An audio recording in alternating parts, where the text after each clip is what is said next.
Il n'y a pas de documentation précise de son âge, mais il semble avéré que sa construction est antérieure à 1750. Le moulin à vent, La Unión, était à l'origine connu sous le nom de El Viejo, mais après l'incendie qu'il a subi en 1891, son nom a été changé en La Unión, en raison des nombreuses contributions économiques des habitants de Camuñas qui ont facilité sa reconstruction.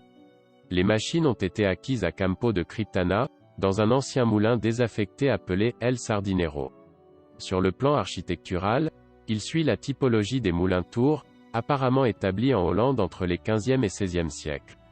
Il comporte deux parties clairement différenciées, un corps cylindrique ou tour, composé d'épais murs en maçonnerie blanchie à la chaux, avec de petites fenêtres au sommet, et un couvercle tournant conique en zinc, qui intègre l'ensemble moteur et se caractérise à l'extérieur par le long manche de direction, et ses quatre pales rectangulaires. L'intérieur est accessible par une petite porte, abritée sous un plus grand trou de briques, en forme d'arc en plein cintre surbaissé. Au rez-de-chaussée il y a un espace central, avec une petite pièce comme entrepôt, et un escalier qui mène à la zone des machines installées à l'étage supérieur. Les fenêtres de cet étage servaient aux meuniers pour connaître la direction du vent, et ainsi déterminer l'orientation des pales.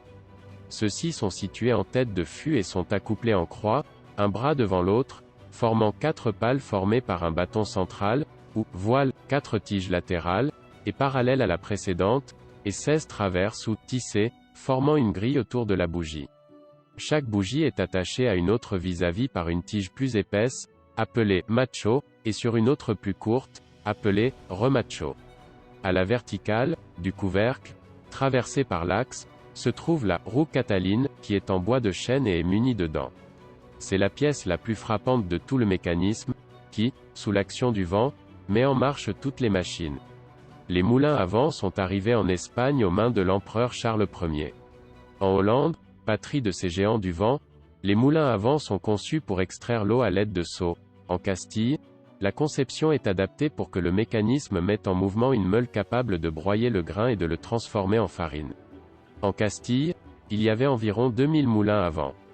Parmi eux, en parfait état de marche, à peine 6. Celui-ci, avec toutes ses pièces d'origine, en fait partie.